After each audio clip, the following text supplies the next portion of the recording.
Hello, good evening from wherever you're watching, good afternoon, good morning, whatever time you get to this video. I hope that you're all doing well, and the week that we're transitioning from and into, I hope that some calmness or peace of mind comes with it, and if not so, that you do acquire what you're searching. And as usual, I'm back here again. The commitment is for every Sunday to be here with the Tower at UNN, talk about one thing or another with a guest or without a guest. So today I'm going to be doing kind of like a lecture. It won't be a lecture, but we're going to discuss certain things. And we're going to start with a recent event that has happened. So today we're going to be talking about raw materials and neocolonialism. And why is it that an economy why is it that we live in this economy that we live in today and it looks the way how it looks today? So today's main topic is going to be driven by two things. We're going to look at, first of all, in Uganda right now, the price for a liter of fuel is about 5K. It's about 5,000 Ugandan shillings.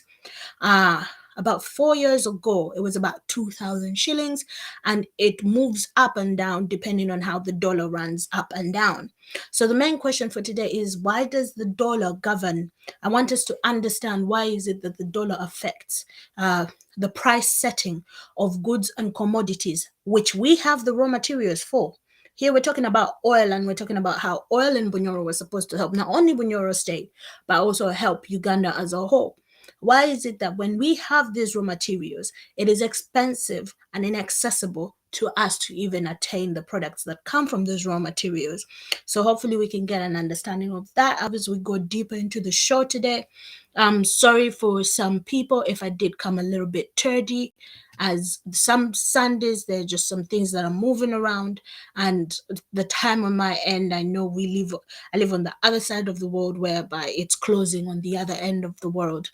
God makes wonders, and we live in this rotation.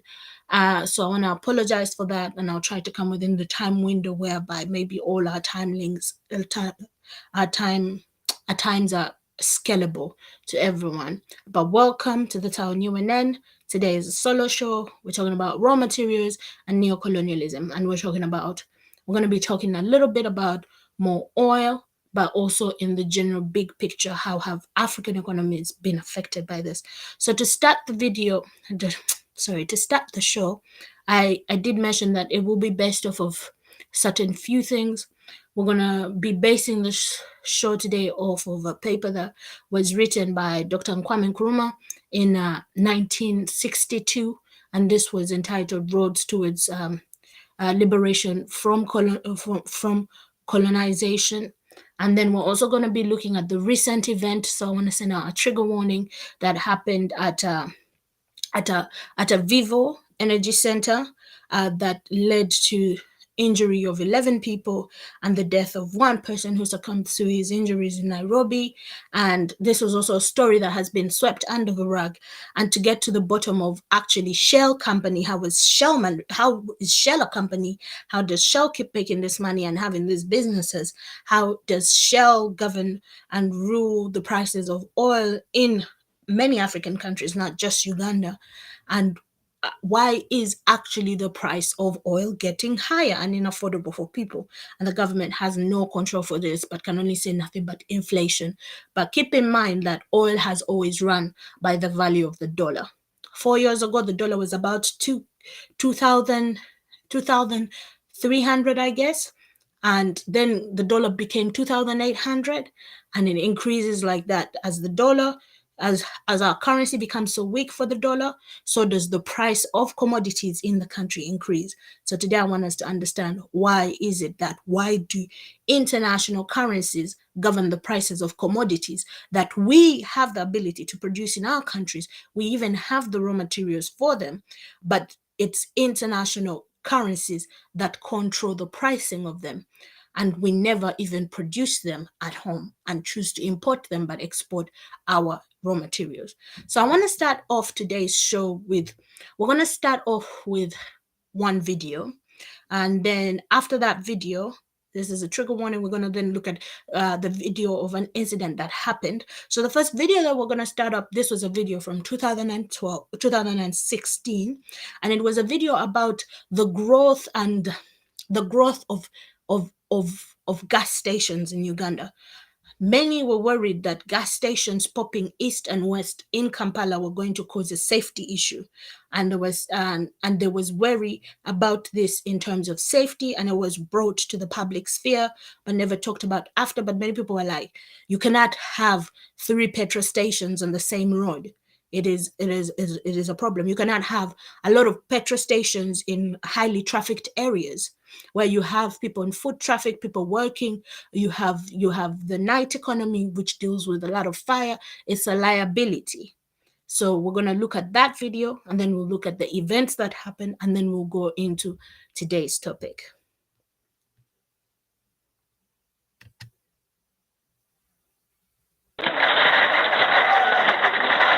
On Saturday night, an oil spill from gas fuel depot in Kanyanya streamed through the water channel and caught fire from a charcoal stove used by a chapati vendor. The police fire and rescue team acted fast and contained the fire before it could spread to the depot less than 20 meters away. According to the management of gas fuel stations, the depot constructed in 2004 has over 250 liters of highly flammable fuel. As a mitigation plan, we have we acquired land on Mitiana Road in Wakiso, 2 acres, such that we shift. But this takes a bit of time. On Tuesday, it's reported that a petrol spill was seen trickling into the channel, but the police fire brigade said this did not pose danger to the community nearby. Some of the fuel poured in the soil. It sank into the what? Into the soil. The bubbles you are still seeing coming out there, that is the soil that is draining, but it is a negligible amount. Lynette Francis, who has a retail shop next to the fuel depot, is worried. I'm not feeling comfortable because my life is in danger.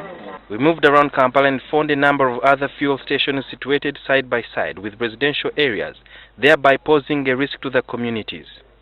In Bugolobi, this gas fuel station is next to the residential flats, constructed less than 3 years ago. Shell Capital Kampala Road is next to Mavirizi complex that has hundreds of shops. Opposite the filling station are a number of other shopping arcades. This is Total filling station next to Chikubu and Owino markets. It's in the middle of a very busiest part of downtown Kampala, bustling with activity. The argument has been that before such petrol stations were constructed and other fuel depots within the central business district, there was no human settlement in the various areas. But the same Kampala Capital City Authority that gave clearance to the construction of the petrol station is the same Kampala Capital City Authority that gave a structure plan for such arcade that hosts thousands of people. And what could be the problem? It's as good as mixing the new wine with the old wine. Engagements are going on right now with the line ministry. This is the Ministry of Energy, and there has to be a work plan which is yet to be generated. Is it tomorrow? Is it in 5 years? Is it in 10 years? Is it when after Jesus has come back? All I can say now is that there is commitment to ensure that there is safety as we work on plans to relocate most of these pump stations. Do you take responsibility as Kampala Capital City Authority for the mess that is in Kampala? We have lost people here. We have given approvals for buildings. You go and alter the owner of the building. The responsibility is not only on KCCA. The responsibility is also on you as the property owner. According to KCCA, fuel stations are supposed to be set up 100 meters from residential or public buildings. Many Kampala dwellers are literally living next to fire, and any spark could cause disaster of huge proportions in lost lives and property. Sudhir Byarhanga, NTV.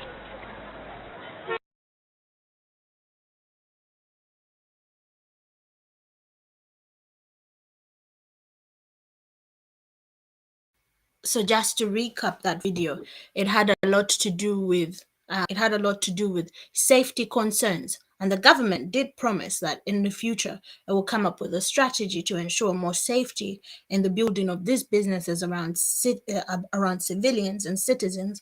And the questions that were raised in that specific video still exist to this day. So as I did say beforehand, that we would see two videos today to introduce today's topic. I will go ahead and then play a recent event that happened. I think this would be last week. So please do go ahead and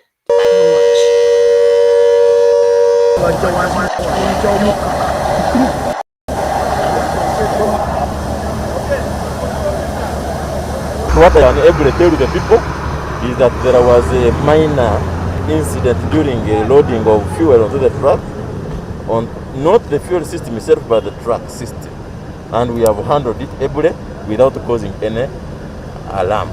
The 5 who were just within the environment who got the injuries are being handled. They were taken to international hospital. Like from here now, I'm going to visit and see the casualties in what state they are.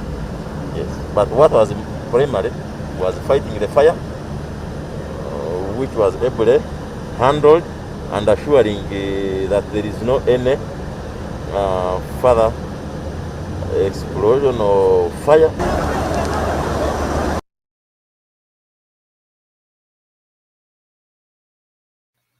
So, as many of you might know, or they've worked so hard to sweep this under the rug.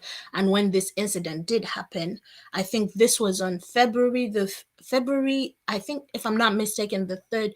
It did happen last week, whereby we had a Vivo Energy plant, which is a partnership with Shell companies. And I'll go a little bit into detail about Shell companies today and how Shell companies became what it is today. And with also like the Dutch Royale, how these companies are run, what they mean, and why is it that incidences like the oil, amafuta, the fuel in Uganda is about 5K. How does such incidences happen? And also, how does the unsafetiness of building these businesses happen, where you have 5 petrol stations on the same road and no one cares? It's all about profit and these people setting up their businesses. We have a lot of oil spills happening all over Uganda, whereby when the oil spills happened and it's put on the news, it is played down.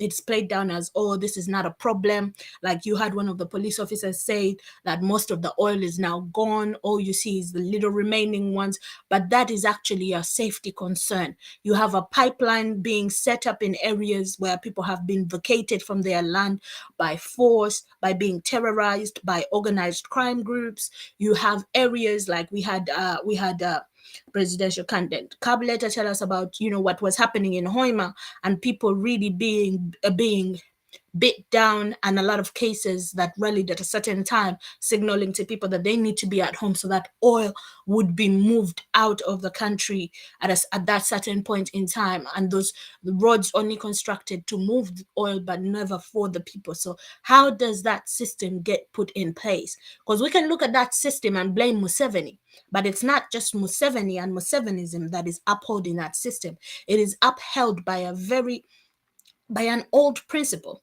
the same principle that led to the enslavement of Africans, the same principle that led to the colonization of African territories or African nationalities, is the same principle that is still into play today in governing how our resources are distributed, sold back to us, and also how they are harbored from us and made inaccessible from us. So now we're entering the program, and to enter today's program, I'll go ahead and share what we're going to be talking about. So today we're going to be talking about, as I said before, we're going to be talking about raw materials and neocolonization. And today, the main thing that we're going to be talking about, the theme, is a business model that is called mercantilism. And mercantilism is literally, as we go further into it, we will explain what it is. But first, what I want to show us is this definition. So said we'll be referring to this paper a lot towards the fight towards ridding ourselves of colonization, written in 1962. It says mercantilism is a term applied to the economic policy which had its inception in Europe. Just at the close of the Middle Ages, in fact, it was the next historical development of feudalism. And before we did explain, feudalism had a lot to do with you have your top hierarchy people, the kings or the people who are governing, and then the people who are in the aristocracy, like the princes and all those people. And then after those people, then you have the military. Then after the military, then you just have everyone else who were referred to as the peasants, the workers on the land. And it goes on to say it is a doctrine in the extreme sense that made wealth and money identical. So having money is equals to wealth. That's the same model we're living in today. But as the years rolled on, mercantile economists based the definition of the system on money exclusively. So it mainly becomes wealth becomes insignificant, and now the only symbolism of wealth is money. Money, this is the same economy we live in today where money governs everything. Money is seen as everything. So money was therefore regarded as the main object of a community. Thus, it was held that the community must confine itself to dealing with other nations on such lines as it would attract the most possible precious metals to itself. So in that period, and it's the similar one for today, some of us wonder why some of us might wonder why there was a video once of the queen and she was going through the vault and there was gold slabs in there, and we all knew all that gold was from Africa, but this was mercantilism. It meant keep the precious metals to yourself. So all those metals that were taken from the African continent, for example, by the Belgians from the Congo, the diamonds, the gold, that was kept in vaults to the country to give the country that value. That's why they are world powers. But in reality, they are not world powers because all those are stolen raw materials from the African continent. But that's what gave them power, because in the system, as it's being expressed here, it's money equals wealth. And therefore, wealth didn't matter after that. It was just because they didn't have the ability to sustain that wealth, because they would need to have the raw materials. So it became more about money, having money. So it goes on to say this method of trade among nations led to what is known as the realm of economics as the balance of trade, which meant the relationship of equilibrium between export and import. So this is where the idea of exporting and importing of goods and commodities starts to be of significance. And we're going to see why. So to easily break down mercantilism, we're going to look at this picture, which explains it in detail. So what we have to our left is the mother country. In Uganda's case, we were colonized by the British, protectorate or colony. It was still a form of colonization by the British. And then you have colony A, let's say they created Uganda and they created Kenya. But what would happen was all the raw materials would be taken from Uganda from the right. Let's say Uganda is colony A, and they would be transported to the mother country, which is Britain. Britain would make products out of Uganda's raw materials, and then it would do the same. It would go to Kenya, take out raw materials, and then take them back to Britain, and then make manufactured products. It would sell the products in the UK, make money, and then sell all the surplus back to Ugandans or Kenyans or other countries that were in the trade. But what was very much more important than all of that was to ensure that Uganda and Kenya never have their trade was restricted during colonization. So it encouraged the sickness that we see going on even in our era, whereby we have all these raw materials in the African continent, but we cannot produce and manufacture our own goods. They are sent abroad and then they are sold back to us. But we cannot even send our raw materials. For example, let's say if Uganda had a gold refinery. We would send them into, if Congo would send their gold into Uganda, we would refine it, and then they would get profit money from it, and then we would give it back. That was restricted, and now the only way that it's allowed to happen is only with people who are in partnership with these countries. For example, it's no surprise that Kagame then, his government decides to make a gold refinery to kill this process, but they're the same people that are exploiting the Congo for France's benefit. So always the mother country is in the shadows. So in order to, and this is very important because all these economies that we see of the first world or economies of, the developed countries are built on our economies.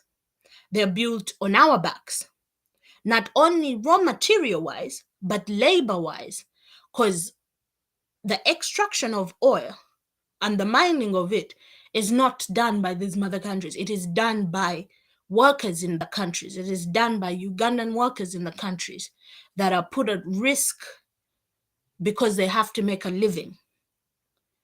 And not only it becomes with petrol stations popping up everywhere, it's not only the ones working at petrol stations that then are at risk. Sorry, it's the ones who have businesses around those areas who are raising alarm bells of this is a risk to our businesses, and the ones having residential areas around there were saying this is a risk to our residences. We're living near fire every day. All those people are at risk, but as long as this benefits the West and the economies of the West to hold strong the empire, the idea that these countries are superior and supreme to the existence of other economies, that they have to think and provide philosophies of beliefs and governance to African countries, and not only African countries, but quote unquote third world countries. That is an idea that still exists and that we're still living in today. And hopefully by the end of this show today, we will get to an understanding of why that is, how was that done. And then once we understand those things, especially as workers, not only at home, but also here abroad, because it's the same system, we can start to think of ways of how can we get ourselves out of this, because we have done it numerous times. We have only been slowed down, but the time is always coming and they know it. So before we continue, I'm going to show another short video. And this is important to just ingrain in us so that we all know that we have a right to all this money that is made out. For example, before I continue, like we're going to talk about the Dutch Royal Company and Shell companies. And the Dutch Royal Company made a partnership with Shell. I think this was in 1892. And we're going to talk about that idea more when we get to that part of the segment. But what's important to know is that the Dutch Royal Company was contributing a lot of money to the Netherlands economy. The Netherlands would not be a powerhouse that it is today without that. And it's also important to know that the British knew about the oil in Bunyoro, or the Albertine oil, before they even before the Buganda Agreement was signed. These are important things to know so that we know colonization was intentional. And it was intentionally built on the idea of raw materials and extraction of raw materials. So when Africans said it is time to govern ourselves and to take leadership for ourselves, we need self-determination now. Then what we saw coming up next is first the assassination of a lot of African leaders. For example, I talk about Patrice Lumumba a lot, but he was assassinated for the bare fact that he said he wishes for the Congo and the Congolese people to determine what their resources should be used for, and it should be used for the benefit of his people. We have the assassination of Thomas Sankara, which also happens because he was building an economy that made sure that the resources go back to serve the people. And then you have the rise of leaders such as Museveni, who only cares about selling out the people to the West. You have the rise of a politics that no longer wants to talk about the fact that we're still stuck in that empire and we actually never got independence, and wants to pretend that we have partners in these countries and we have relationships with these countries to push us forward. They're really advocating for a kumbaya movement that does not exist. We are being exploited, and we need to be told this on a daily, so that once we make our decision of revolution, it's a decision that's actually going to be revolutionary to us and secure not only our future, but the future of future generations to come, because this is not solely about our time and our era. So I'm going to go into this video shortly after I locate it here. And then please have a watch on this video. It's important for us to watch it again, because it's important to know that we are not alone. It's not just Ugandans that are waking up to these facts.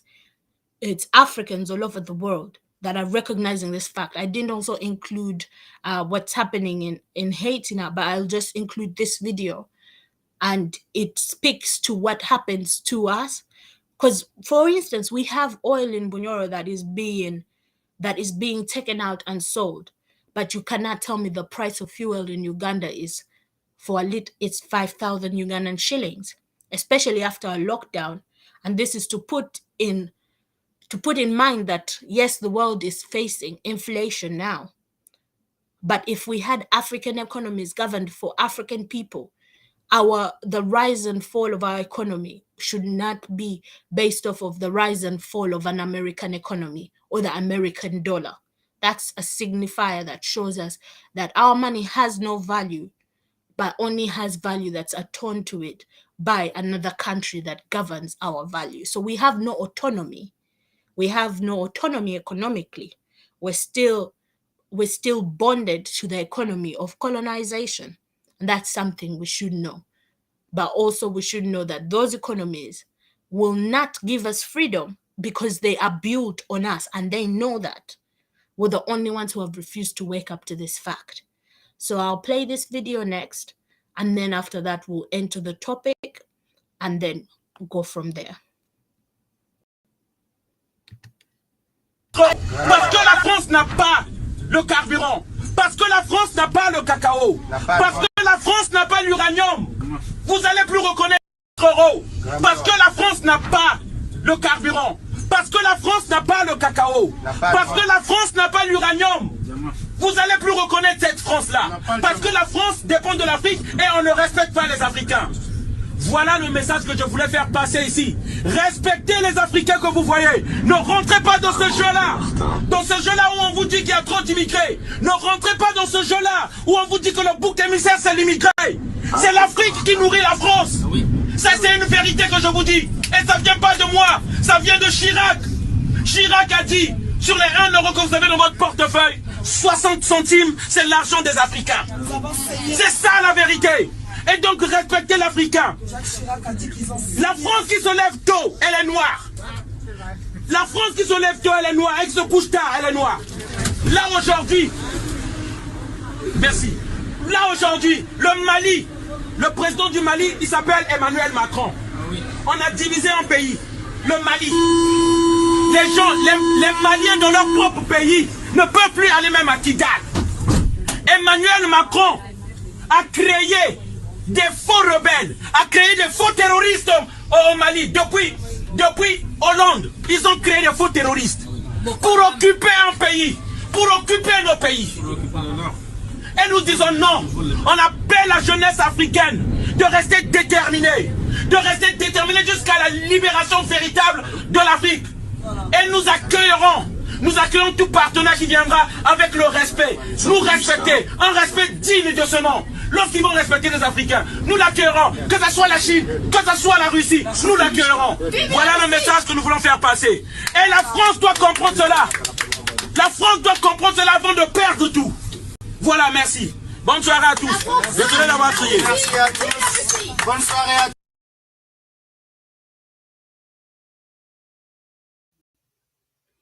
So as we can see from that video and everything that has been happening in Mali, so in Mali you had a revolution and you had a revolutionary who was taking power, but the French government, because France has been having problems with former West African French colonies in West Africa, they said we no longer want our currency to be based off of France. We don't want to pay you money anymore to be able to move our currency. But because these economies are built on the exploitation of our economies, the French were like, no, this cannot happen peacefully. So sometimes I do come here and I talk about Africa, which is an immediate problem to African countries where militants have been groomed, have been prepared. The same way how Museveni is a militant who was groomed and prepared. The same way how Kagame is a militant who was groomed and prepared by these Western countries, the ones that call themselves Western countries. And by this, I mean countries such as Britain, because Britain is the mother country to the United States of America and Canada. Why do I say this? The British, quote unquote, moved and then colonized America and Canada and Australia. But when the Americans wanted independence, quote unquote, and it wasn't independence in terms of to liberate themselves, they were tired of paying taxes to the British. So there was some British loyalists that existed in Britain at the time, and this is not to mention that there was indigenous countries that existed in the Americas before the arrival of the British. So there is indigenous nations in America and in what they call the United States of America and what we call Canada, the indigenous countries and nations there that exist and have existed in time memoriam. The ones who were British loyalists decided to move up north to Canada. So there is no specific differences between the two other than the difference in their loyalty to the British country. And then there's Germany, then there's what's the name of there's all the Western European countries. I won't mention all of them. So we'll go into the details of, as you had when he said it was a former French prime minister, president, that even said for every euro in a Frenchman's or French woman's wallet, 60 cents of it belong to Africa. That's a huge difference, because what's left of that is 40 cents. So if 60 cents, the rest of it belongs to us, why don't we get it? So that's the topic that we're going to get into today. So next, I want to talk about Shell Company, which started up this whole presentation for us today. So in 1833, the owner of Shell wanted to extend his company. So what did he do? He started selling seashells. And if we're to remember that at that certain time, we get told in history that cowrie shells and things like that were used as economies. And he was expanding east. Oh, sorry, I haven't been sharing my screen. I'll share my screen here so all of you can see it. He started expanding east to the far east in areas like India. And then we know like trade is happening between regions and places. There were a lot of spices that were coming from India. And then you start to see the economies of these countries and companies that they set up to be based on raw materials that you cannot find in the UK, but you can find elsewhere in the world. So in the 1880s, the company is taken over by his sons because he dies in the 1870s. His two sons, who then become interested in the oil business. But the problem to this was that the transportation of the oil was a problem.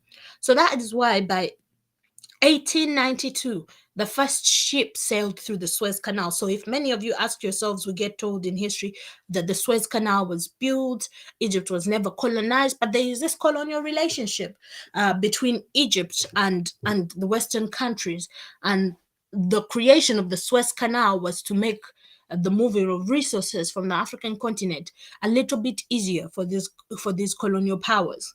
So the Royal Dutch and Shell Group in 1907 merged together. But why did they merge together? They merged together because also the Royal Dutch, which was founded in 1890, which is not a surprise because in the 1800s, 1890, late 1800s, you're having colonization become normalized. Countries taking over other nations and putting them underneath them become normalized. So in 1800s, The Hague receives a concession to drill oil in Sumatra, which is in the Dutch Indies.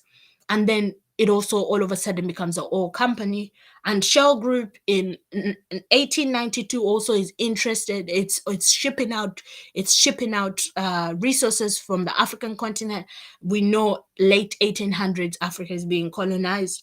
So it's only recently in November 2021 that Shell actually dropped its Royal Dutch label and pushed it away because of the taxes that it was receiving and from the Dutch end of it all. But this was an Anglo-Dutch company owned by the Dutch, owned by the British, but this all Shell started in London. And so why and how does this happen? That's the whole idea of why I am here today. So this system is set up, as I said, firstly on mercantilism, and then, but how does that happen? So you have colonial economic practices that are practiced at home, and then you have the ones that are practiced abroad. So at home, what they do is there's high duties on imports. So it's harder to import products. For example, what the British did, they made sure that other European countries could easily import items into Britain, other Western European countries. But when it came to Japan, it was more expensive for Japanese products to be imported into the UK or into any other West European country. But this is because those West European countries have a coalition within themselves. So, and then the next step that they do, they make sure that exports of home manufactured goods is a must. So from home, like African countries, we export raw materials and resources, but you will never find these Western economies exporting raw materials. No, they make sure that they have an industrial system. That's why we get told about that colonization happened because of the industrial revolution in Europe. But is that true? Or did the industrial revolution in Europe take off because of colonization? Because now they had the raw materials to start manufacturing goods that they could then sell back to the world. Because without the raw materials that they discovered, because they never really discovered, we always knew they existed there. We just were not looking for the same lucrative value.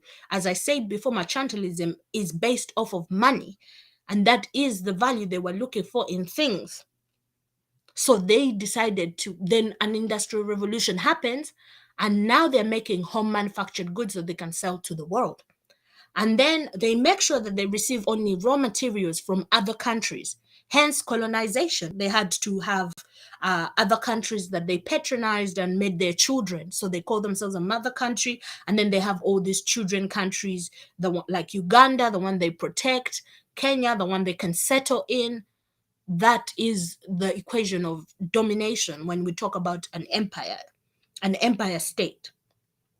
And then what they do next is you have restriction on the export of precious metals. As I said before, it's no surprise that the Queen, a video surfaced of her walking through a vault that was full of gold bars. They take these out and they keep them, and they do not hit the market as manufactured goods as frequent as we think, but they are kept behind as valuable metals for themselves to give them that economic boost. And then exhaustion of foreign trade over domestic trade. As I said, Kenya during colonization could not trade with Uganda, but it was more favorable for Kenya and Uganda, which are British economies, both British colonies, which are both producing coffee, to trade for cocoa with a French colony, if that makes sense. And then organizing of industries and factories at home. They made sure not to build factories and industries, but in their colonies, factories and industries had to be built in the mother country, in the UK, in France, in the Netherlands. But what was built in the colonies was railway roads, roads. And now you have our presidents who also do the same. Museveni will build a road to bring oil from where it's being mined to the border, but he'll never think about building a an industry to actually start producing it locally. There's reasons for that, because the economy is not run by him. He also is just a beneficiary of the bigger economy, which is the global economy, which is based off of colonial economic practices.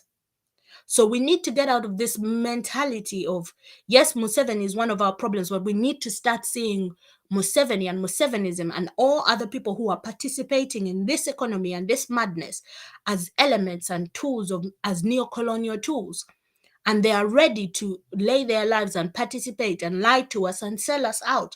And this is how it's done. It's done in subtle things that they refuse to do.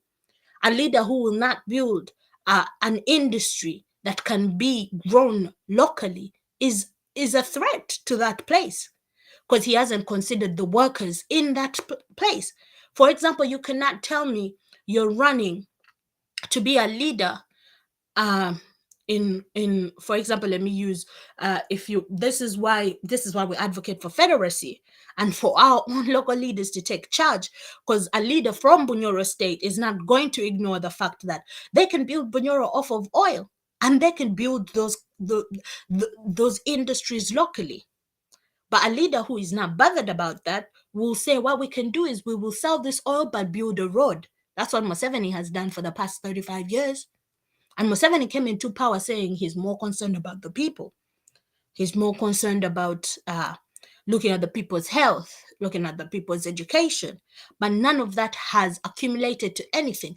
Because once you start to participate in this, where you're selling raw materials cheaply, you cannot make enough money to accommodate people's health, people's education, people's needs. It's a dead end for African economies. Because what happens on the other end, they make profit and we're making deficit. And then the next point is the importance of dense population as an element of national strength to safeguard the foreign trade. That's why European countries made sure to colonize as many territories as they could, because the more people they had underneath their mother country, the stronger they were seen as an economic power. That's why the UK was seen as a world power.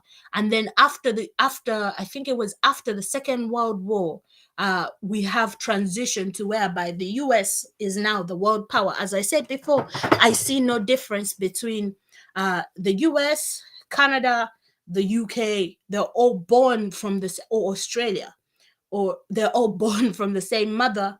And even regardless of that, after the Second World War, it became more of an agreement, and not just between the UK, the US, Canada, and Australia, but it became an agreement between all these former colonizers to practice what is known as collective colonization, whereby they knew that they have to safeguard.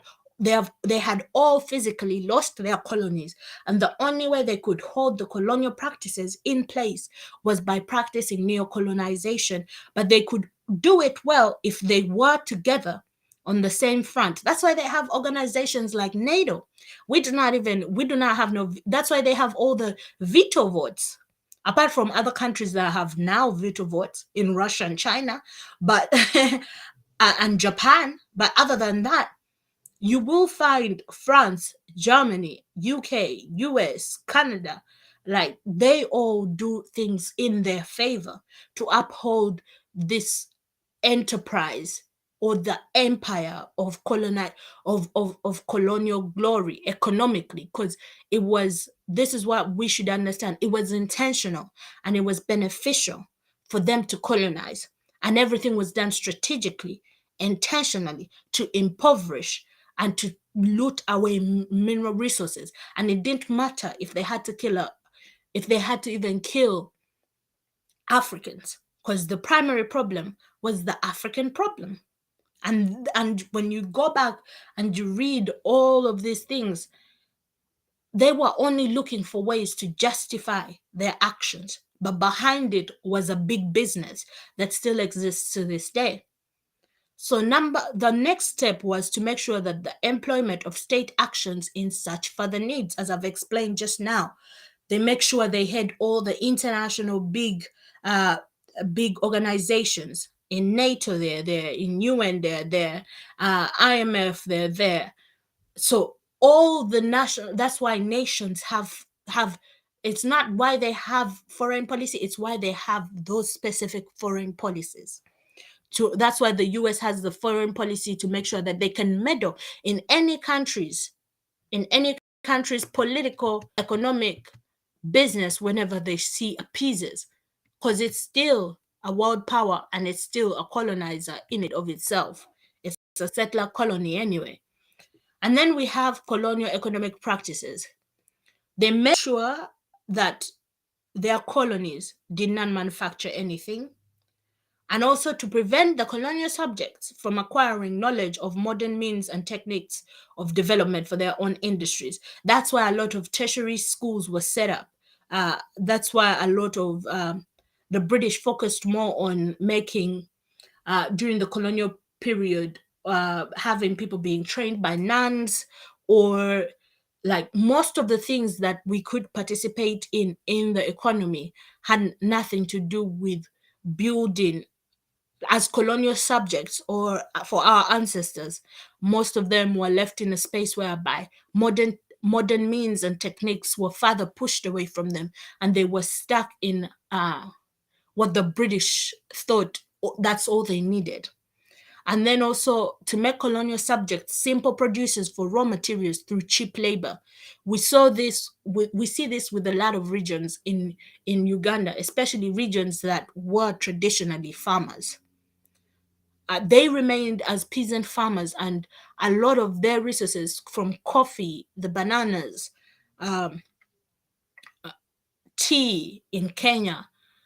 Why don't we ask our question? Why is it a bag of tea, for all of you who are abroad? We know tea bags and tea and coffee, very expensive. You probably will get coffee here for about 15 to 20 Canadian dollars. But think about how much the person farming for the coffee makes. What makes these things a reality? And then the other thing was to prohibit the colonies from trading with other nations except of the mother country. I've mentioned this time and time again, whereby all the colonial countries could trade with was with the mother country. So Uganda could only trade with the UK. Kenya could only trade with the UK. And this then allows for the dilemma whereby we can only then trade raw materials. So when we come to the world that we live in today, it's also seen we can only trade with this big empire, this big developed, what we call quote unquote developed countries, whereby the only thing they look at us and say, the only thing you can give me is really raw materials. So this was a long time in the making, and made the transition from colonization to neocolonialism a lot easier and more enriched for them than at the time. So how is it kept alive? So to find out of this contradiction, the capitalist producer turns his profit-seeking eyes to the colonies and dependent territories.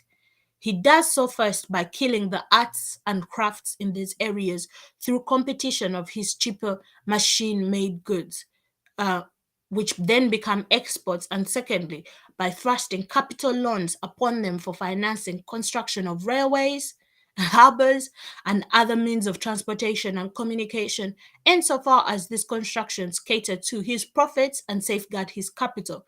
Industrial capital thus fuses the financial capital. So this is what we were talking about earlier. First of all, we're stopped and halted from industrializing, because raw materials become a very easier way for them to keep and focus on a business between us and them. And then how is this kept in place? A lot of loans and debts are given out to our countries to construct roads, railway roads, and things like that, keeping us in debt. But this is also to make business and the taking out of these resources easier. And what makes it easier is when you have leaders who are ready to loot the country, that will misuse and mishandle these funds, and then all we're left with debt. So once we're left with that debt, the exploiter gets to keep all the profit, makes profit off of our debt. Because I have to remind people that this is debt that we're expected to pay back. That's why it's kept there. We might not feel like we're getting pressure to it, but it is debt that we're expected to pay back. And then after leaving you in debt that you're supposed to pay back, even on that debt, they do make profit because interest will rise on that debt. So because I owe you, you might as well still give me the raw materials at this price to sort of pay or settle some of your debt. But then the most important thing is not happening. Our economies are not developing. Then we remain indebted. So that is how it's all kept alive and functioning. So where do these contradictions even become more absurd? So the writer goes on to point out, I want to state that these are just different sections of it. And again, as always, if people are interested in this, we'll make a post of this so that you could get the whole paper and give it a read through. But it shows you the economic practice, because once we figure out and start to actually seriously think about, because we can think about these things as in all the other avenues. But there's one of my favorite quotes. Again, there's one of a quote that was said by Thomas Sankara. He was like, he once said, I knew when I found out that, I'm not going to quote it word for word, but this, I'm just going to paraphrase what he said. He said, when I found out that the race war, the war against my race, was also a class war, I had to fight the class war. And what does the class war has to do with economics? Yes, most of these things were built off of race and bigotry and hatred, but more importantly, I think more importantly, behind all of this was the lucrative economy, or the lucrative money that was being made out of this, which again shows us that there was no transition between what people might call feudal Europe and the capitalist state that we live in. And neither is there a little difference between the neoliberal state that we live in today. So economy and money, as I said, mercantilism had more to do with giving all the value to money, run the world and how things go. But in Africa's sake, if you're only exporting raw materials and you're not manufacturing any goods, mercantilism also made sure to put a system in place of exports and imports. That means you're going to import highly taxed imports, and you're going to export very cheap raw materials. And how does this then affect us? And what I started with talking about Shell. We export crude oil, right?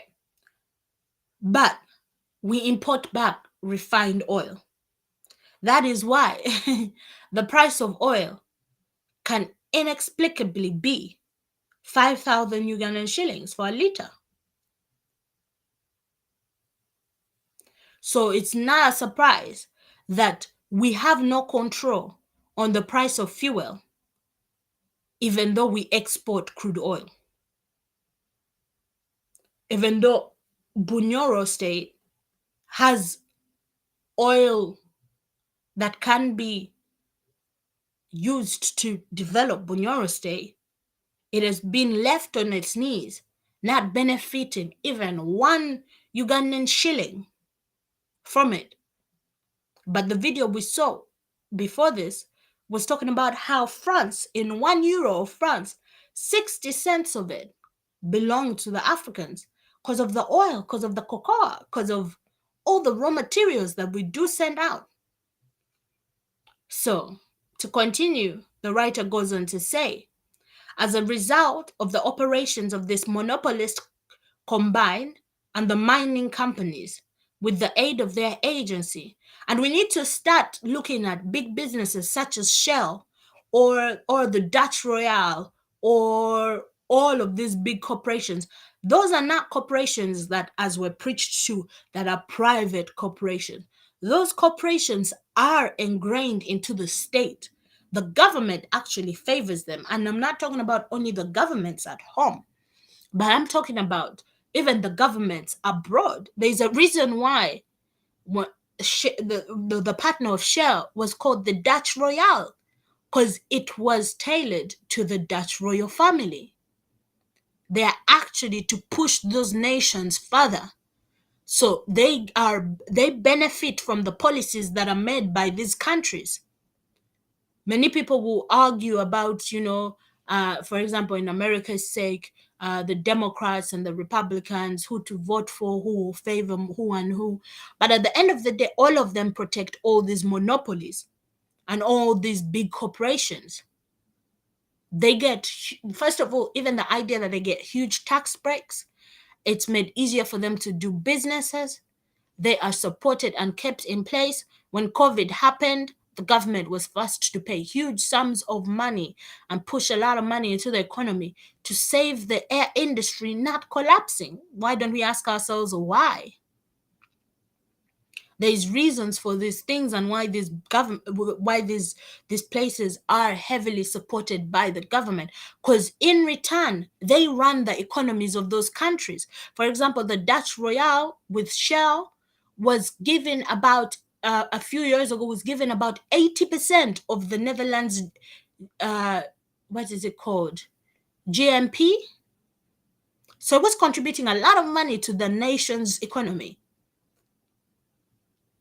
But what does us having the raw materials contribute? It doesn't even contribute a lot. And then they come and present the budget and they have the audacity to tell us. I remember the last budget reading I ever watched seriously was about in 2016. That is when I could not take this government seriously. When they presented the budget and they had the audacity to tell us that we can only finance 62% of our budget and the rest is coming from debt. But also the 62 that we could finance was us paying debt. So anyway, in order to continue, I'll go ahead and read this all. And the mining companies, with the aid of their agency, the government, gold and money leave the country. And consequently, no local capital is left in the colonies. This was done intentionally. No local capital had to be left in the colonies. This is why you have this this is why this narrative was generated in the West that Western countries colonized uncivilized Africans and gave us civilization. But that is not true. That is only created to make other people who come from the lineage of colonization to think that colonization ever did anything good. Colonization was actually to just loot and steal and build these Western economies. And that's also on the back of enslaving of African people. So in general, Europe underdeveloped Africa. And there's a good book that has been written with that title, How Europe Underdeveloped Africa. It was done intentionally and to economically push for that and for the development of Africa. But also in order to have a developed Western world, you had to have an undeveloped African world or third world. And that is done within the policies that the countries make. I want us to understand these things are done within the nation's policies, not only foreign policy, but domestically. Because here we're talking about colonization where the UK was making domestic policy. Because in that case, it was the mother country, but it still considered Kenya a British territory because it was a settler British colonial territory. It was considering Uganda a protectorate, which made it still a British territory. Even within that, it made sure that no local capital could be left in those regions, but they were only looted. Industrial and commercial aspiration and growth of the part of colonial subject is thus arrested. That's why no enterprise grows fastly in this country, because we're living off of the history of this. So subjects being able to have any commercial aspirations or growth on the part It's then arrested. Wages drop, and the colonial subject finds it impossible to acquire capital of any sort for any business enterprise. And worse than this, whether as a wage earner or as a peasant, he is always in debt due to the fact that when he buys the manufactured goods, he loses. And when he sells his produce, he loses. And the colonial government sees that he remains in perpetual debt by further taxing him. So you see how the trick is done. First of all, raw materials are taken away. Manufactured goods are made. Then these manufactured goods are sold back to African nations. So when you buy that manufactured good, for example, I want to think about some goods that we buy and use just for day-to-day in Uganda. Or I'll go with the oil example. So crude oil leaves, refined fuel comes back. When you buy the fuel, you lose. But it's also interesting how not many Ugandans are setting up petrol stations, and all the petrol stations are also owned by it was Viva, which is also Viva Energy is also a partner of Shell. So only Shell can afford to set up a petrol station in Uganda to a certain extent, and a few other rich people, because it's expensive. And why is it expensive? Because they have the capacity and ability to buy the manufactured fuel, like the purified fuel, the refined fuel. But why is that easy for them and for a big company like Shell? Because on the other end, they are the powerhead that's all the way in the UK. They are London-based industry that has the ability to dominate and has been running all this whole program of refining crude oil from the African continent. So therefore, it's easy for them to set up then a business. For example, we talk of products like Unilever and all the vast products that they make. Like all of those companies were set up to colonize areas. So it's no surprise, as it said before, the local subject cannot set up business or even have business aspiration, because it's made expensive. Because when we buy, even just imagine just buying fuel, you're at loss. It's expensive. You're still making a loss. So now think about buying the produce itself, because he says if he buys the manufactured goods, he loses. And when he sells his produce, he loses. When we sell the crude oil, we lose. But then what's even further sickness is they made sure to instate in the colonial states a system of taxation. And then to keep you in that constant poverty, you're going to get told that some of this is tax. To the point that Museveni can set up a Facebook tax. And we can talk about how the Facebook tax has a lot to do with censorship. And yes, it has to do with censorship. But the system of taxation is an old model to keep people indebted, to keep people impoverished, to make sure that people never elevate their strength to come together and sort out this economic catastrophe that's happening. So it goes on to say the colonial subject is thus economically strangled by his very trustees who were supposed to prepare him for self-government.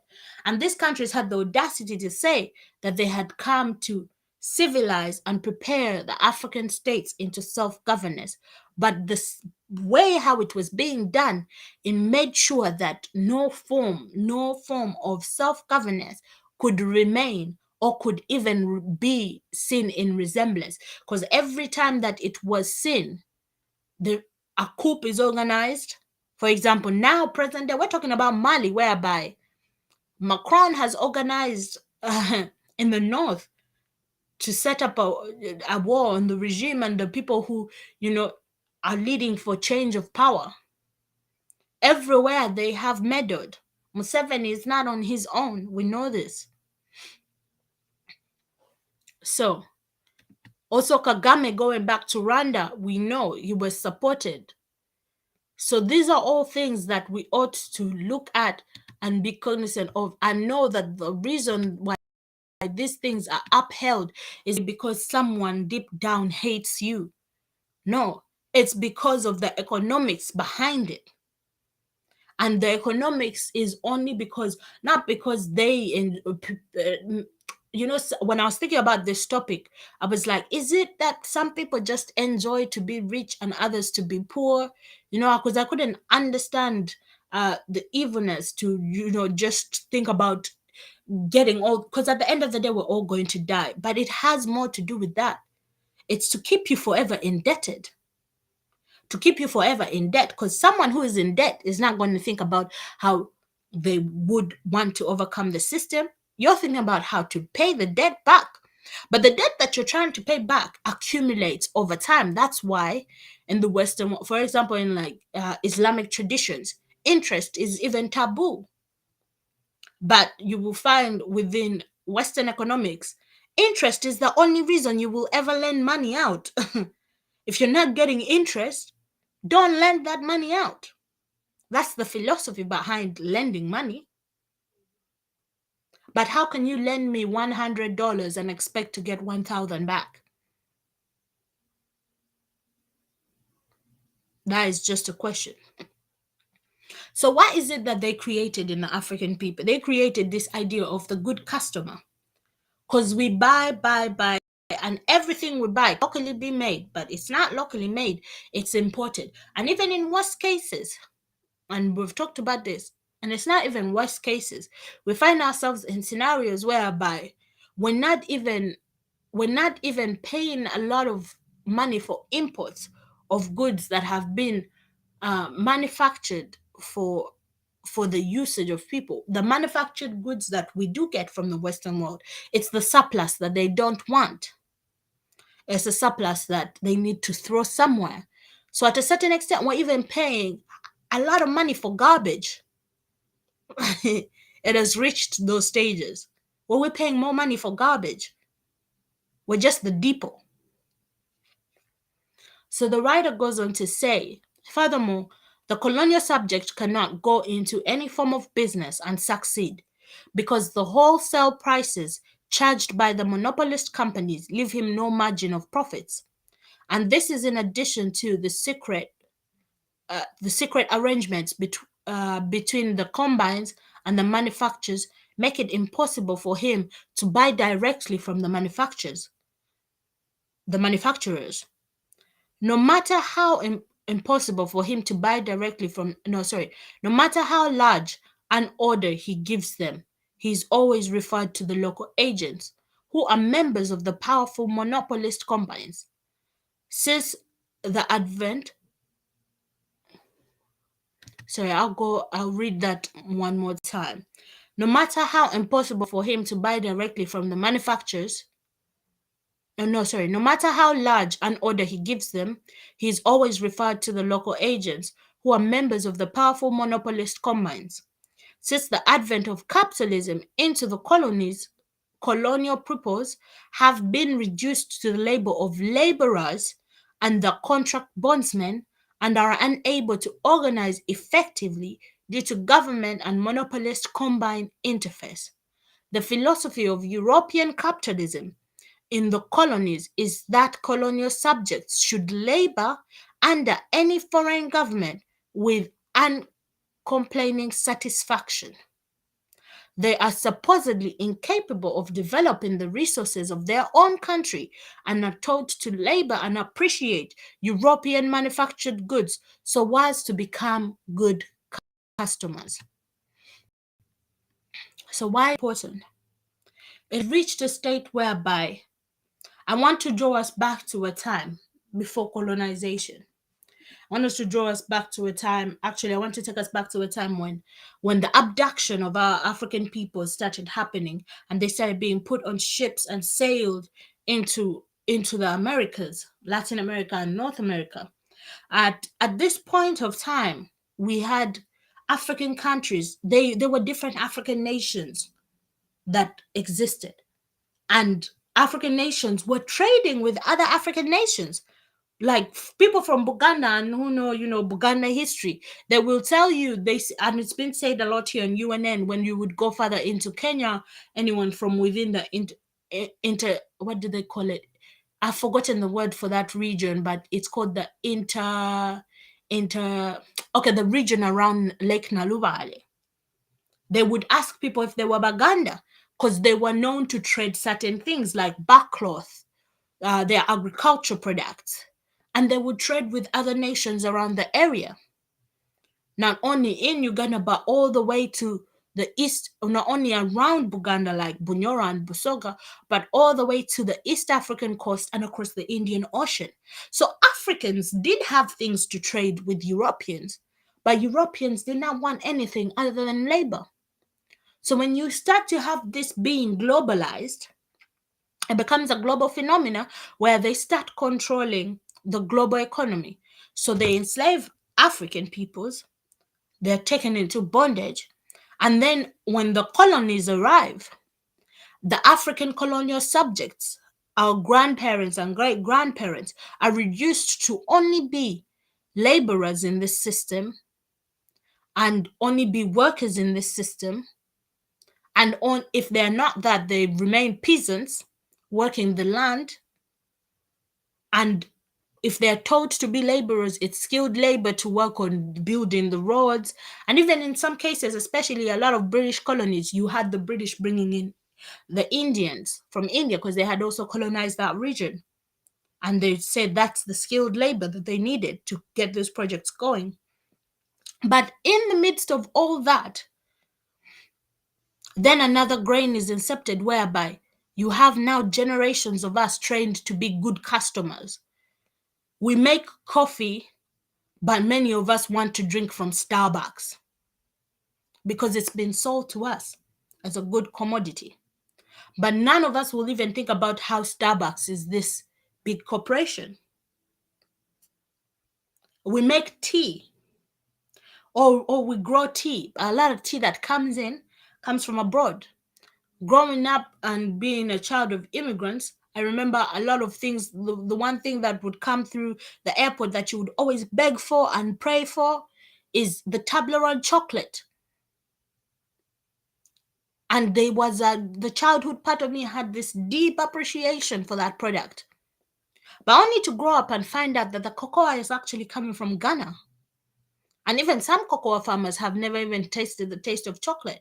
But I'm living here in the metropolitan area of a former colony, and I have a deep appreciation for a colonial product in chocolate that's made from cocoa that is exploited out of African people. So we become good customers and we start to admire these manufactured products of this colonial system. I'm not saying chocolate shouldn't be made, but it's how cocoa is exported, and the chocolate is made and sold back as a Switzerland product, and the people of Ghana or the people who even farm the cocoa get nothing from it. That's the same contradiction we're in Uganda, whereby Karama Jones gold is sold and then it's sold back to us as gold necklaces, and we're so ready to pay high money for it. We're good customers. And we never think about how comes we don't have our own gold refinery, or how comes it was built and it failed. So, in order to wrap up today's show, we were talking about raw materials. So we want to talk about this idea of trusteeship. And this is what's happening with the world's big monopolies or corporation businesses that really run the economy, the global economy, that puts Africa in bondage because we have all the raw materials to run these businesses. Without our raw materials, these businesses will not exist.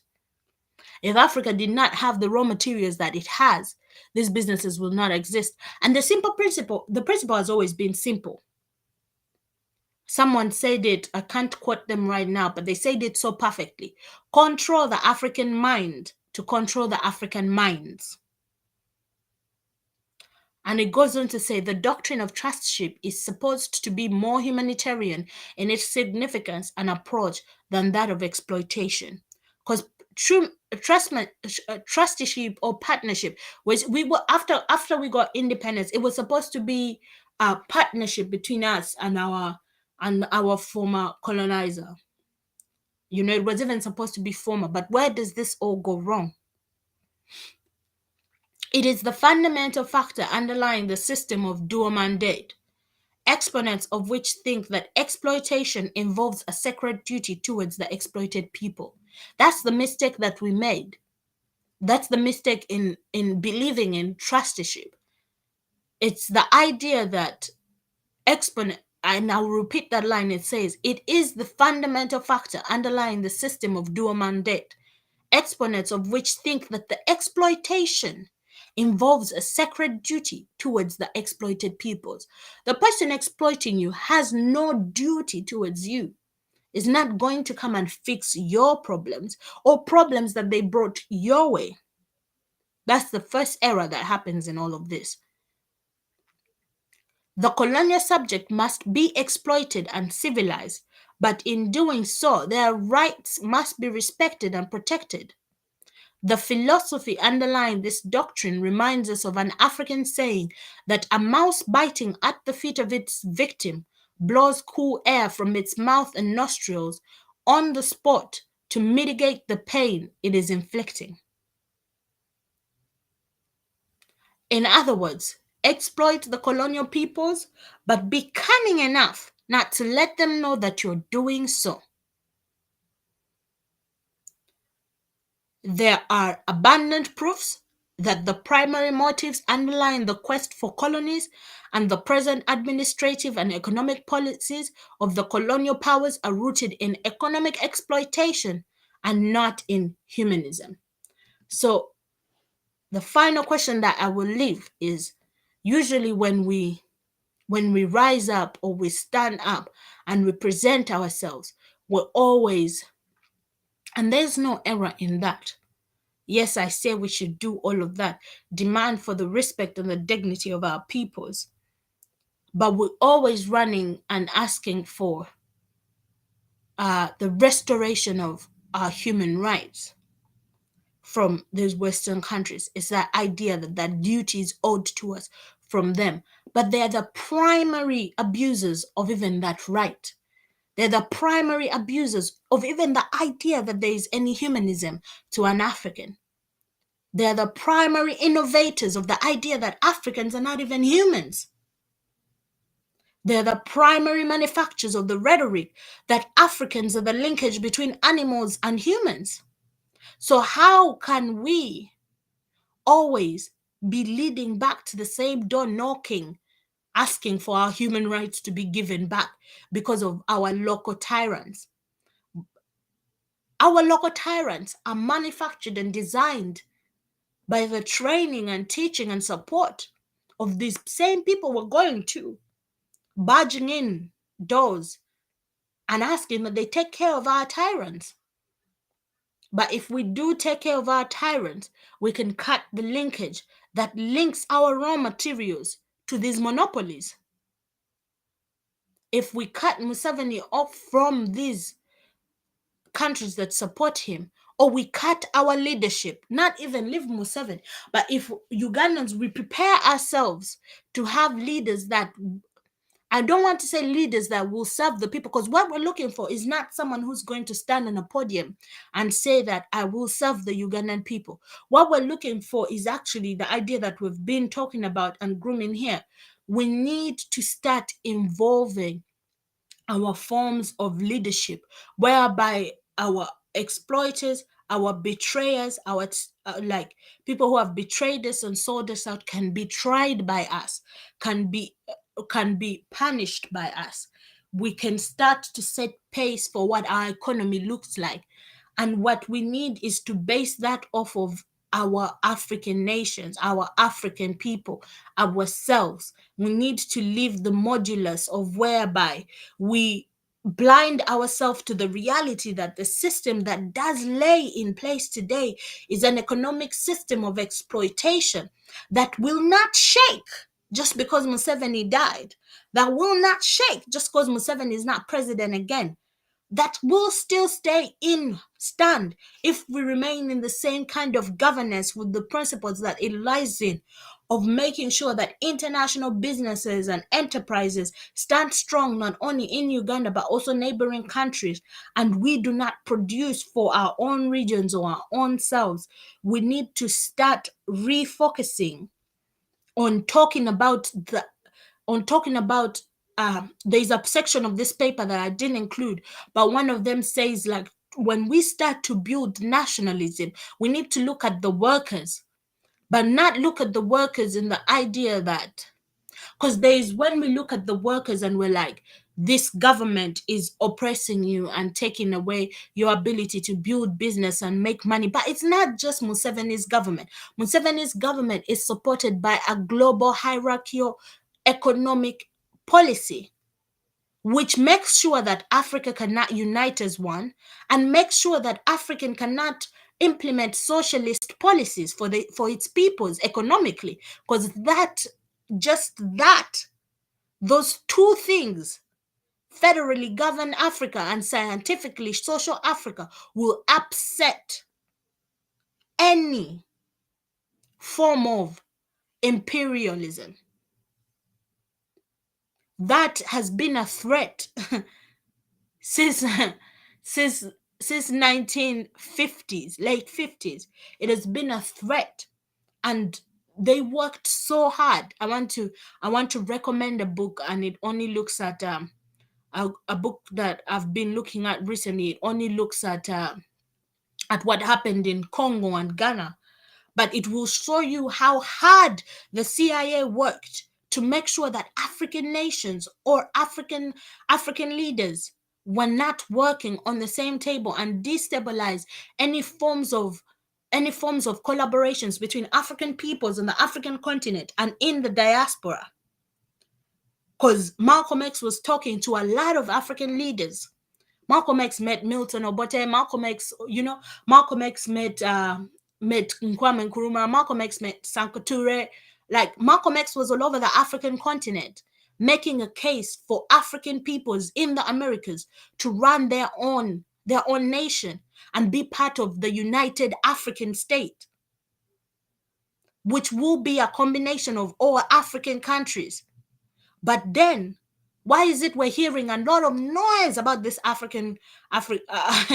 are we getting a lot of symbolism? We get East African passports, but what does that mean?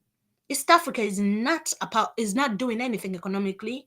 And even when they do tell you about an economic powerhouse in East Africa, because the DRC will be included, the questions you should ask are also like, how is that being made possible? We do not need an African regional powerhouse.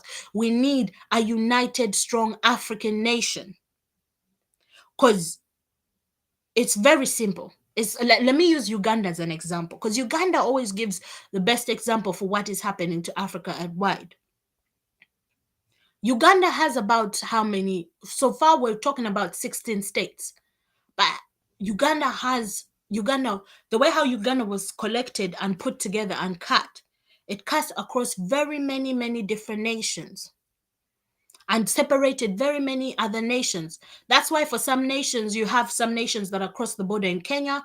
For other nations, you have some nations that are across in South Sudan. Other nations, you have some that are across the DRC. But why do I say all of this? I say all of this because I think Uganda gives a prime example of what and why I stand for federalism in Uganda, and why we put in time for this. Because Uganda gives a case study of what Africa could be if Africa could be African nations being governed federally and have principles that are socially, that do go off scientific socialism, to provide for its people healthcare, to provide for its people education, to provide for its people the resources that they need, the material needs that they need, to make sure that the worker is covered and they have access, most importantly, to the means of production. Because right now, what we're talking about, us not being able to produce from our raw materials, we're detached from the means of production. The means of production are abroad. That's why they send the raw materials out to make the production abroad and then sell us back the manufactured goods and make us good customers. We're detached from the means of production. But when you have a system whereby the means of production are back in the hands of the people, and then you have that being governed over federacy. Uganda has about, when we're talking about 16 states, 16 different states. Same as Africa, we have very many different states and nationalities there. What happens when that is governed federally, and also you have the means of production being put back in the arms of the people in those regions? Not for the benefit of only their region, because in that case, oil will not only benefit your state, but will benefit larger Uganda. Gold will not only benefit Karamojong state, but will benefit larger Uganda. But what's most important about that is that the means of production of gold and manufacturing gold and making sure what gold can be made into will be determined by Karamoja state, by the people of Karamoja. It will be linked back to the people. And the people also who choose to go and work and settle in Karamoja, therefore there's more urgency that is directed to the people. There's a building of nationalism when we base it off the people who are working day to day to build these nations and these places. So let us not look at this era of Musevenism just as a local problem. It's an international sickness that has been put in place, that is being supported, and that if we're not careful, even the next form of leadership is going to do the same. And just like Museveni came, by the way, I just want to say this. Museveni came, and most people will tell you for the first decade, Museveni was good. You know, Bonaba Some started, people were being catered for, but also he didn't come to fix anything. If anything, he came to keep pushing the neo-colonial agenda. And that can only be made possible by making sure that the systems are put in place. That's why Museveni has not built anything big, anything big that benefits the people. That's why all the things that were built to benefit the people are crumbling. Look at Mulago Hospital. Look at all the schools. It is no surprise.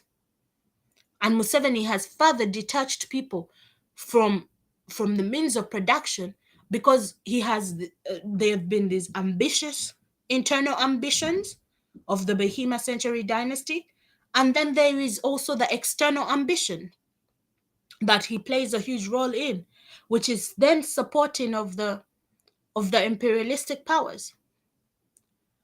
But because, of course, he's a puppet, even they have not been able to build their own manufacturing businesses, but will become partners to like Shell if Shell comes and sets up a business.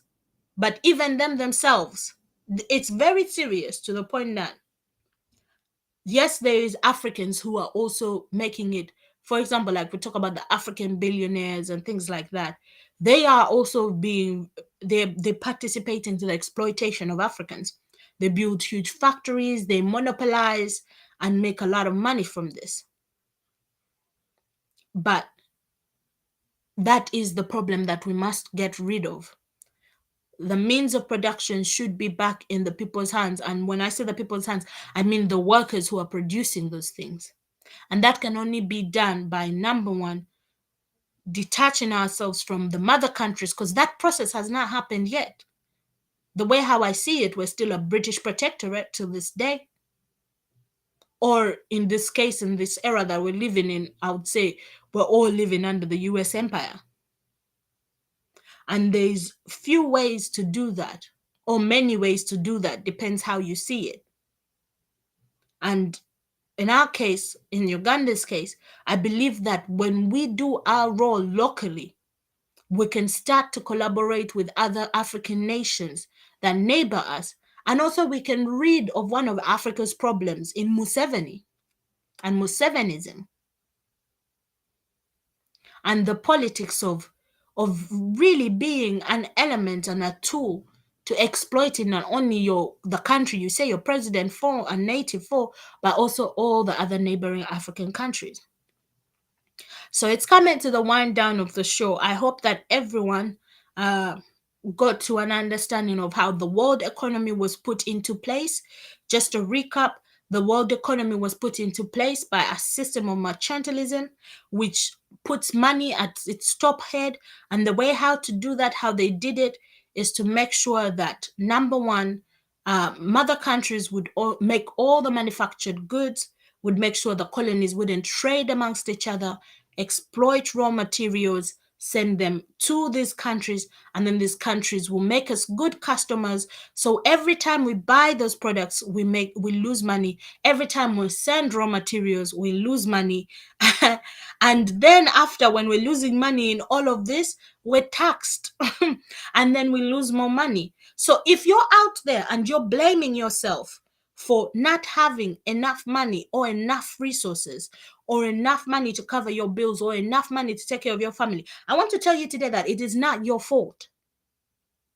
There is a system that has been in place for centuries that was designed to intentionally make sure that you forever remain indebted and you forever remain incapable of producing for your own self and have no access to the means of production. Because the moment that you do, you upset a practice of greed and selfishness that wants to hold superiority over a people.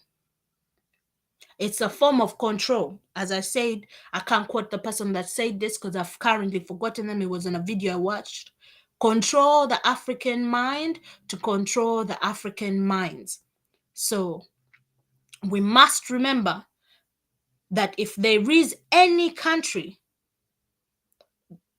so there is the nations that we belong to. But if we're going to speak of a country in terms of British English terms, if there is any country that I belong to, that's the African country. But if there is any state that I belong to the state of Buganda.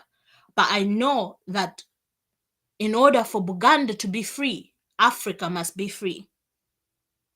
Because it is no surprise, as Ghana had freed itself and started its started manufacturing rubber locally at home under Kwame Nkrumah, that in 1966 he was pushed out of Ghana.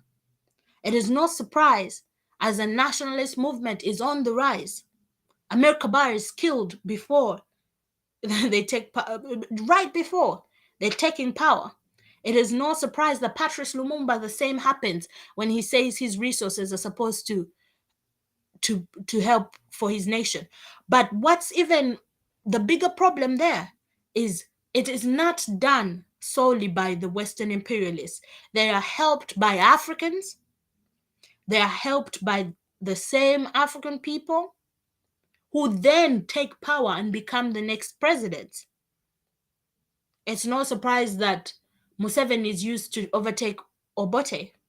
Now I'm surprised that Idi Amin was used to overtake Obote, and then Idi Amin became a problem because Idi Amin started being very nationalistic and having the African mindset. He had to be taken out.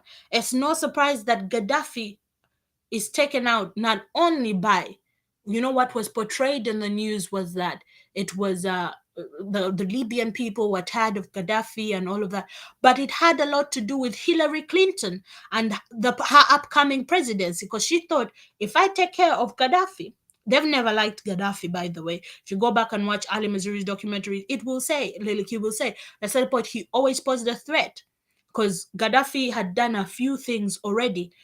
Gaddafi had made them pay reparations. Gaddafi was thinking about bringing an African currency.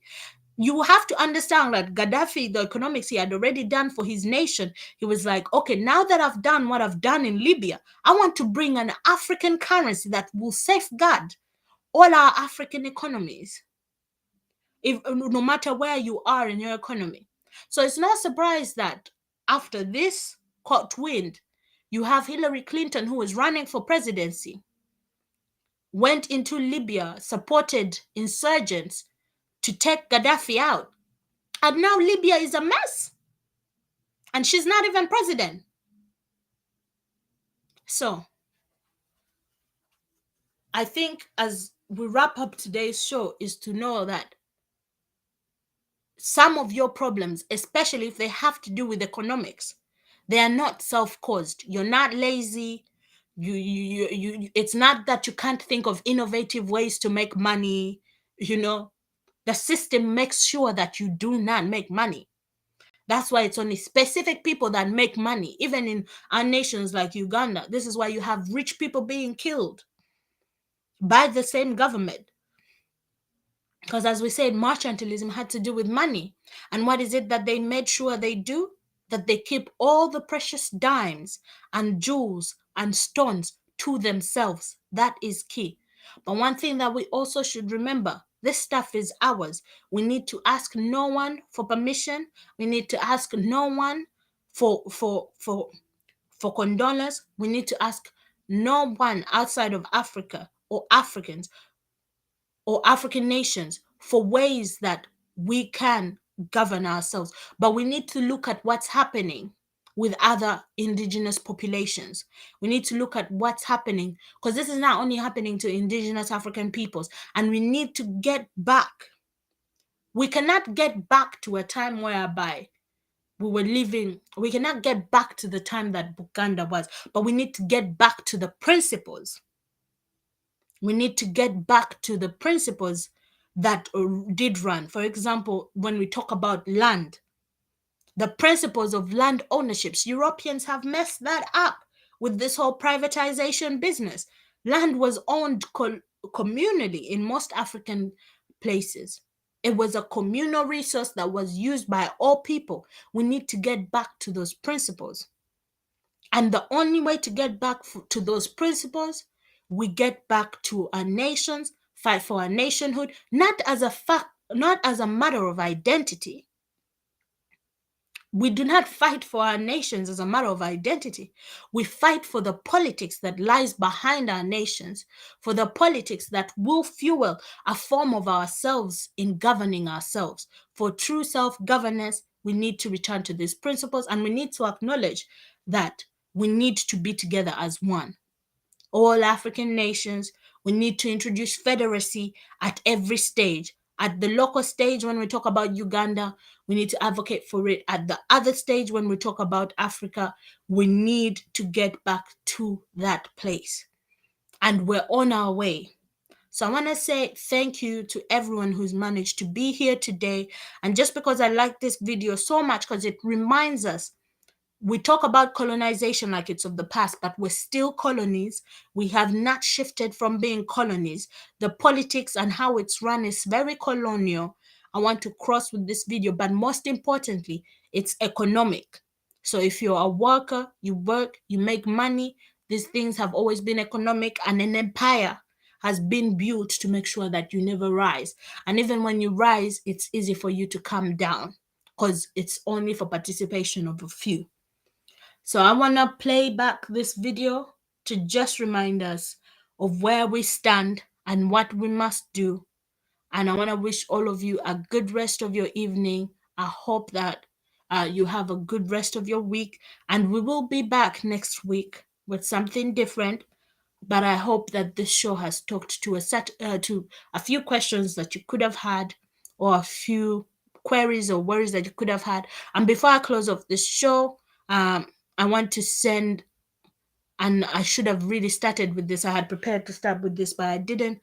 But my condolences to the family of one of the Ugandans who ended up succumbing to the injuries that he attained through this, through the explosion that happened with Viva Energy.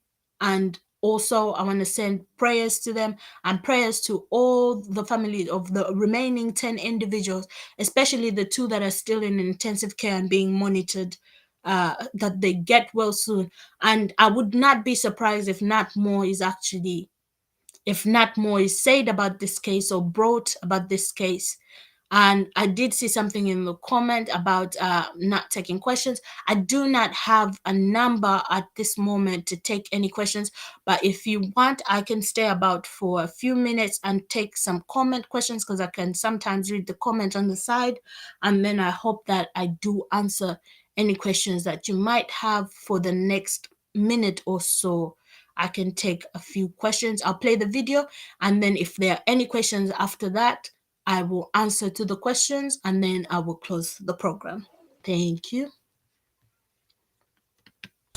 Parce que la France n'a pas le carburant. Parce que la France n'a pas le cacao. Parce que la France n'a pas l'uranium. Parce que la France n'a pas le carburant. Parce que la France n'a pas le cacao. Parce que la France n'a pas l'uranium. Vous n'allez plus reconnaître cette France-là. Parce que la France dépend de l'Afrique et on ne respecte pas les Africains. Voilà le message que je voulais faire passer ici. Respectez les Africains que vous voyez. Ne rentrez pas dans ce jeu-là. Dans ce jeu-là où on vous dit qu'il y a trop d'immigrés. Ne rentrez pas dans ce jeu-là où on vous dit que le bouc émissaire c'est l'immigré. C'est l'Afrique qui nourrit la France. Ça c'est une vérité que je vous dis. Et ça ne vient pas de moi. Ça vient de Chirac. Chirac a dit, sur les 1 euro que vous avez dans votre portefeuille, 60 centimes, c'est l'argent des Africains. C'est ça la vérité. Et donc respectez l'Africain. La France qui se lève tôt, elle est noire. La France qui se lève tôt, elle est noire. Elle se couche tard, elle est noire. Là aujourd'hui, merci. Là aujourd'hui, le Mali, le président du Mali, il s'appelle Emmanuel Macron. On a divisé un pays, le Mali. Les gens, les Maliens dans leur propre pays ne peuvent plus aller même à Kidal. Emmanuel Macron a créé des faux rebelles, a créé des faux terroristes au Mali. Depuis Hollande, ils ont créé des faux terroristes pour occuper un pays, pour occuper nos pays. Et nous disons non. On appelle la jeunesse africaine de rester déterminée, jusqu'à la libération véritable de l'Afrique. Et nous accueillerons tout partenaire qui viendra avec le respect, nous respecter, un respect digne de ce nom. Lorsqu'ils vont respecter les Africains, nous l'accueillerons, que ce soit la Chine, que ce soit la Russie, nous l'accueillerons. Voilà le message que nous voulons faire passer. Et la France doit comprendre cela. La France doit comprendre cela avant de perdre tout. Voilà, merci. Bonne soirée à tous. Désolé d'avoir crié. Merci à tous. Bonne soirée à tous. So thank you for everyone who's been on this program. We will come back next Sunday with another program and another topic.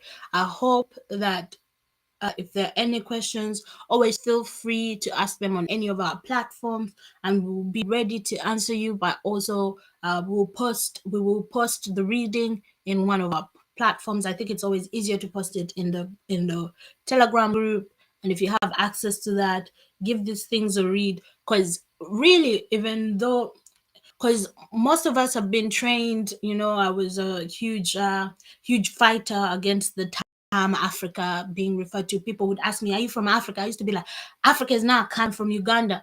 And many of us were trained to that ideology. But the more you grow and the more you read, you start to see that in a sense that is being erased in you, and a fake sense of nationality. Because there's this idea of, I'm patriotic to Uganda. But also the more you grow and the more you learn, you start to find out that, wait a minute, Uganda is actually fabricated and constructed around different nations that were independent nations that were forced into this alliance, which we call Uganda, or tricked into this alliance, which we call Uganda. And then after that, all these nations did not only spread within the Uganda region. For example, I said there's nations that are split between Uganda and Kenya. There's nations that are split between Uganda and South Sudan. There's nations split between Uganda and DRC of Congo. And this was to construct European countries in Uganda, Kenya.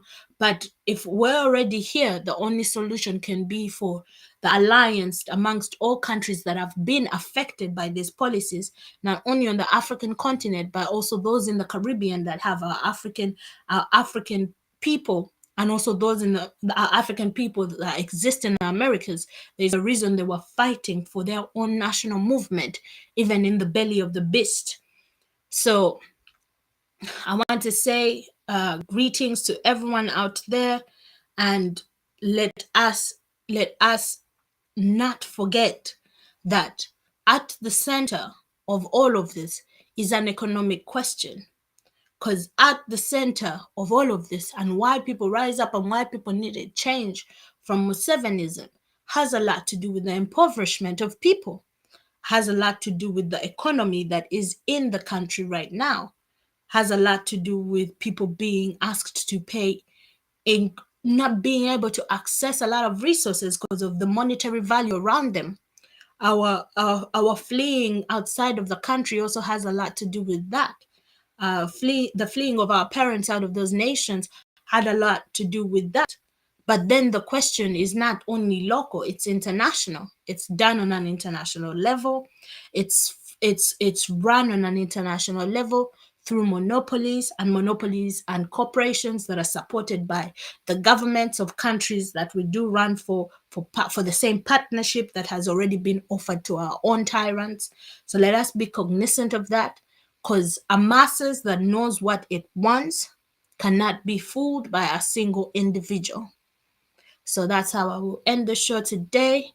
And I want to wish, I want to wish all of you a good evening, good morning, good afternoon, and let us advocate for the federal governors in Uganda.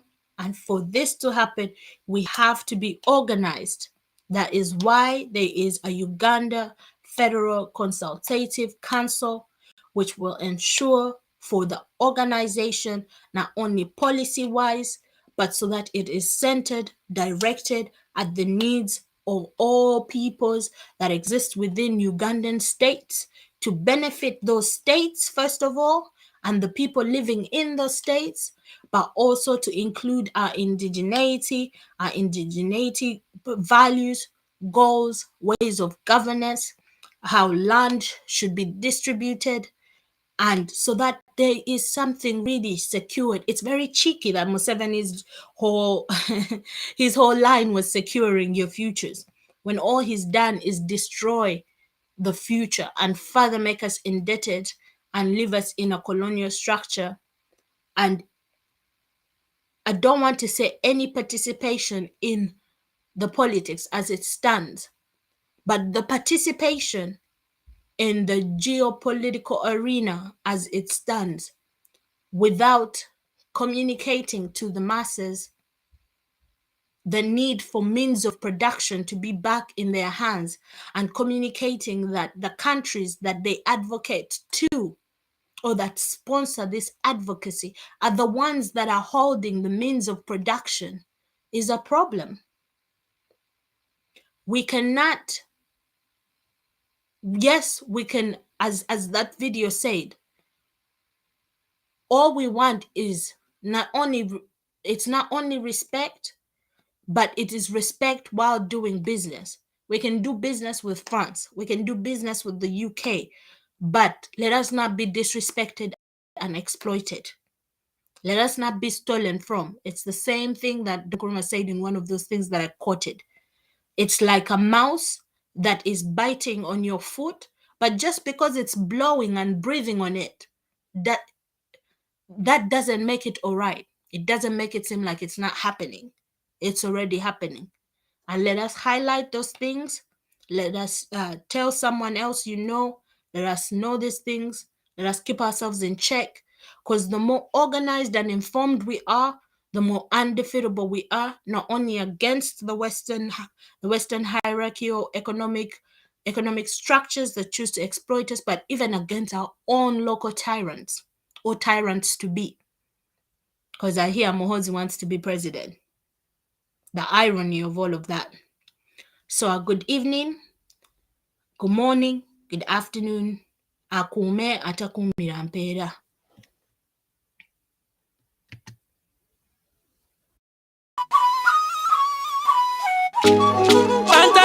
Bantade, abalangira bantade mirembe. Kenzo mulangira suna tese akama walero. Ano kama kabuliro yo kwenesiga. Akama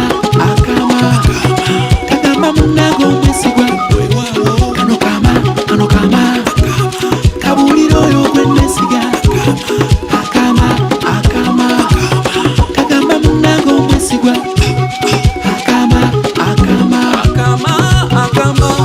abaganda twandizu tukuka ng'obudde butugeddeko twandikuuma lugo ebyaffe babitupako suuna waliwo abalyake bangi bentegeddeko begobanye empologoma bagikutteko ebyabulungi mwasi babivanako ante ekitambo ky'obunnanfuusi kyabatuulako ayaye omuntu wa wansi gwe bazanyirako batulimba nti balina ke babala akaddako naye abagezigezi ng'omwana kimbugwe laivu yababuuka ekimanya nti batusibavako kati eno revolution kuzuukusa bwongo baali batufera baali batufumba obwongo befaako bokka beyagaliza na bokka bebano bakalya bokka bagisula beyambalira masuuti basiba mu mpate nga bayiwa musimbi kye baali babala galima lya nsimbi ennyonyi bazifula taxi kala amazima twabesiga twabawa omululu abaana bafa bangi basibwa amazima abalala bawangaluka ulira bali ku mawange eyo bavuya nsonga naye mwate ennaku z'omuli agenze nno manyizi baana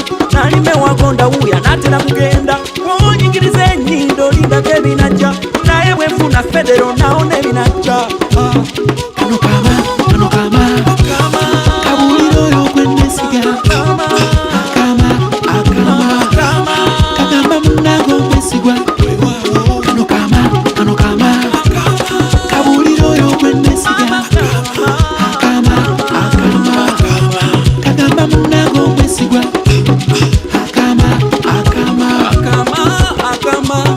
kabaka wafa twetaaga kwanga mujeiko olabe bulende bweya munange luno lwoya lwa nnyindo nkubasamboko waluganda yonna gyoli kikukwatako wamma abaana b'ebulaya namwe abaana bawakambagamba njagala tufuuke ekitole tulwanire federo lyeko nange ndyeko ne kabaka waffe muwenda kyanonya wamma abaana b'engoma ndesakama alangira bambejja kakakama mama abaana b'omusuka kakama mwe mulimu ekyama omwava ekyama engonge enfumbe olugambe ensenene ab'ekinyoma ekyama mulindwa kyambabulira mwenna abaana b'engabi akama mukagabane n'abo abaana b'ekkobe n'enkimwe endira namuŋŋoona oli wakasimba ab'endira enkula n'ab'enswaswa ab'empologoma bafunye akama n'abo abaana b'envubu bafunye akama abaana b'empeewo kakakama abakatimbuba kakakama